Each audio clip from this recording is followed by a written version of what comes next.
अस्सलाम वालेकुम स्टूडेंट्स आज से हम अपने इस चैनल पे 10th क्लास की फ़िज़िक्स के न्यूमेरिकल्स का आगाज़ करने जा रहे हैं। सबसे पहले हम चैप्टर 1 यानी चैप्टर 10 से स्टार्ट लेंगे और फिर 11 12 यानी इसी तरह सारी जो 10th की फ़िज़िक्स के न्यूमेरिकल्स हैं वो इंशाल्लाह आपको इस चैनल के ऊपर देखने को मिलेंगे। तो मैं कोशिश करूँगा कि मैं इन न्यूमेरिकल की एक अलग से प्ले लिस्ट बना दूँ ताकि आप लोगों के लिए रेलेवेंट चैप्टर का रिक्वायर्ड न्यूमेरिकल ढूंढना आसान हो जाए। स्टार्ट लेते हैं जी चैप्टर 10 से। तो पहला न्यूमेरिकल यानी 10.1 है the time period of a simple pendulum is 2 second. यानी एक सादा पेंडुलम है जिसका टाइम पीरियड 2 सेकेंड है।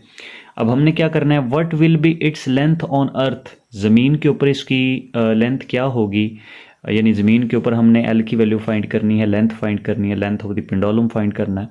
What will be its length on moon. चांद पर इसकी जो है वो लेंथ क्या होगी, वो भी हमने फाइंड करनी है। जबकि चांद पर जी की वैल्यू उसने दी है यानी जी एम, और वो बराबर है जी ई ओवर 6, और ज़मीन पर जो वैल्यू है वो जी ई है यानी 10 मीटर पर सेकेंड।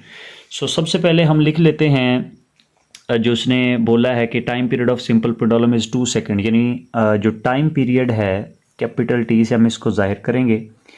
तो ये है जी 2 सेकेंड।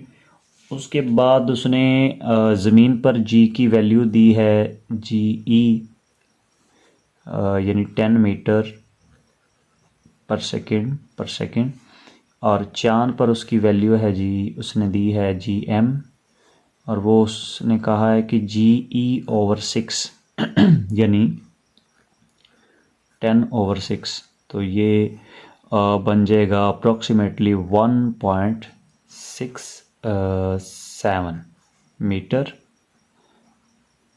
पर सेकेंड। ठीक है। और कह रहा है कि लेंथ फाइंड करो ऑन अर्थ। तो इसको हम एल से जाहिर करेंगे, साथ में छोटा सा ई लगा लेंगे, यानी length of pendulum on earth ये हमने मालूम करना है। और चांद पर वही लेंथ हमने फाइंड करनी है, यानी एल एम भी हम मालूम करेंगे। हमारे पास एक ही फार्मूला है, यहाँ लिखेंगे सोल्यूशन। सोल्यूशन के बाद यहाँ आप एज वी नो लिख सकते हैं, एज वी नो। यहाँ हम टाइम पीरियड का फार्मूला लगाएंगे, t is equal to 2 pi under root L over G. ये फार्मूला आपको ज़बानी याद रखना पड़ेगा। ये जो सिंपल पेंडुलम है ना उसके टाइम पीरियड का फार्मूला है। तो यहाँ से अब चूंकि हमने फाइंड करनी है जी एल की वैल्यू, तो हम क्या करेंगे, ये जज़र ख़त्म करेंगे और एल को एक साइड पे अकेला बचाएंगे। तो उसके लिए हम क्या करेंगे, दोनों साइडों पे स्केयर लेंगे। तो ये हो जाएगा टी स्केयर, और इस साइड पे जब हम स्केयर लेंगे तो 2 का स्केयर 4 हो जाएगा, और पाई का ये स्केयर वैसे आ जाएगा।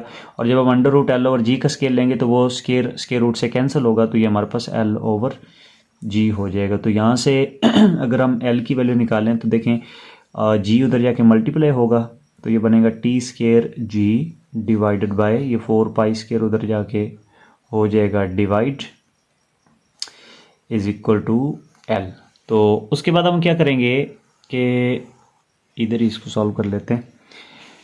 सबसे पहले हम ज़मीन के ऊपर इसकी वैल्यू कैलकुलेट करेंगे। तो यहाँ पे आपने लिख लेना फॉर अर्थ के लिए आप क्या करेंगे, यही फार्मूला दोबारा यहाँ पे लिखेंगे, L is equal to T square जी।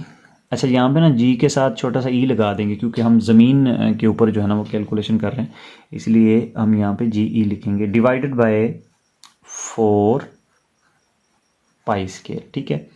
तो ये हमारे पास टी की जो वैल्यू है वो हमारे पास उसने दी है 2 सेकेंड्स, तो ये 2 का स्केयर आ जाएगा, और जी ई जो है वो ज़ाहिर है 10 है डिवाइडेड बाय 4, और पाई जो है वो हमारे पास है जी 3.14। तो जब हम इसकी कैलकुलेशन करेंगे तो ये हमारे पास आंसर आएगा 1.02। तो कैलकुलेशन का तरीका जो है वो भी मैं आपको समझा देता हूँ। अब देखें यहाँ पे 2 का स्केयर है तो ये 4 हो जाएगा, और नीचे भी बटे के नीचे भी 4 है, तो यूँ कह लो कि ये 4 से कट जाएगा। अच्छा, यहाँ पे पाई का स्केयर है तो इधर भी आपने स्केयर लगाना, तो अगले स्टेप में हम लिखेंगे 10 वैसे ही आ जाएगा, और अगर हम 3.14 का स्केयर लें तो ये हमारे पास आएगा जी 9.8596। तो अगर हम 10 को इस पे डिवाइड करें तो ये हमारे पास आंसर आएगा 1.01 मीटर। यहाँ पे ना एल के साथ छोटा सा ई लगा लें तो ये हमारे पास लेंथ ऑफ पेंडुलम आ जाएगी एट अर्थ। तो अगर हम मून पे इसकी कैलकुलेशन करना चाह रहे हैं तो सिंपल वैसे ही करेंगे जैसे ये आपने अर्थ के लिए किया। तो यहाँ पे हम लिखेंगे फॉर मून।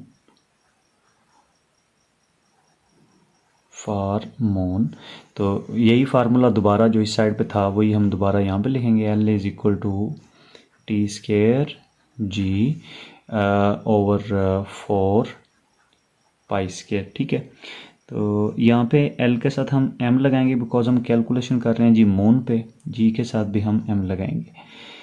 टी जो है वो हमारे पास है 2 ऊपर इसका स्केयर, और जी एम की वैल्यू जो है यानी ग्रेविटेशनल एक्सेलरेशन एट मून, तो वो हमारे पास ये हमने शुरू में निकाला 1.67 और डिवाइडेड बाय ये हमारे पास 4, और पाई जो है वो होता है 3.14 और इसका स्केयर देखें इसमें भी 4 से कट जाएगा और हमारे पास आएगा 1.67। तो नीचे जो है वो हम जब पाई 3.14 का स्केयर लेंगे तो वो हमारे पास वही आएगा, ये जो पहले आया था 9.8596। तो जब हम इस रकम को डिवाइड करेंगे 1.67 को जब हम डिवाइड करेंगे 9.8596 पे तो हमारे पास आंसर आएगा जी 0.169 मीटर। तो 9 को जब हम ड्रॉप करेंगे तो ये 6 जो है ये 7 हो जाएगा, 0.17 मीटर। ये हमारे पास इसका आंसर आ जाएगा। तो ये है जी पहला न्यूमेरिकल जो कि ख़त्म हुआ। अब इसमें अगर आपको कोई क्वेश्चन है तो आप कमेंट सेक्शन में पूछ लें और वीडियो को लाइक करें और चैनल को सब्सक्राइब करना ना भूलें। Thanks for watching. Next video इंशाल्लाह उसमें हम नेक्स्ट न्यूमेरिकल करेंगे।